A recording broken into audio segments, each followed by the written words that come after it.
மரணத்தோட சரியான அர்த்தம் என்ன? நீங்கள் எப்போவாவது இறந்து போயிருக்கீங்களா? கவிதைக்காக நீங்கள் எழுதியிருக்கலாம், அது பரவாயில்ல. ஆனால் நிஜமாவே நீங்கள் இறந்து போயிருக்கீங்களா? இறந்து போயிட்டு திரும்ப வந்திருக்கீங்களா? இல்லை, உங்கள் அனுபவத்தில் அப்படி நடக்கல. அப்படித்தானே? யாராவது இறந்து போயிட்டு திரும்பி வந்ததை நீங்கள் பார்த்துருக்கீங்களா? அதை பற்றி படிச்சிருக்கேன். நீங்கள் பார்த்துருக்கீங்களா? நான் பார்த்ததில்ல. எப்போதாவது இறந்து போன மனுஷனை பார்த்துருக்கீங்களா? பார்த்துருக்கேன். இறந்து போன மனுஷனை பார்த்துருக்கீங்களா? இறந்த உடலை பார்த்து. இறந்த உடலை பார்த்துருக்கீங்க, இறந்து போன மனுஷனை பார்த்துருக்கீங்களா? நீங்கள் எப்படி அதை வேறுபடுத்துறீங்கன்னு எனக்கு தெரியல. இறந்து போன உடல் தான் பிணம். நீங்கள் இறந்த ஆணையோ இல்லைன்னா இறந்த பொண்ணையோ பார்த்துருக்கீங்களா? உருவகமாக சொன்னால் ஆமாம். விலகி போகாதீங்க, நான் உண்மையை கேட்குறேன். நான் கவிதையை பற்றி கேட்கல. உண்மையில் பார்க்கலன்னு நினைக்கிறேன். நீங்கள் பார்த்ததில்லை.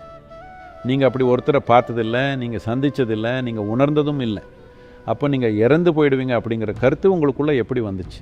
கற்றுக்கிட்ட ஒரு விஷயம் அதுதான். இது தெரியாதவங்க உருவாக்கின ஒரு கற்பனை.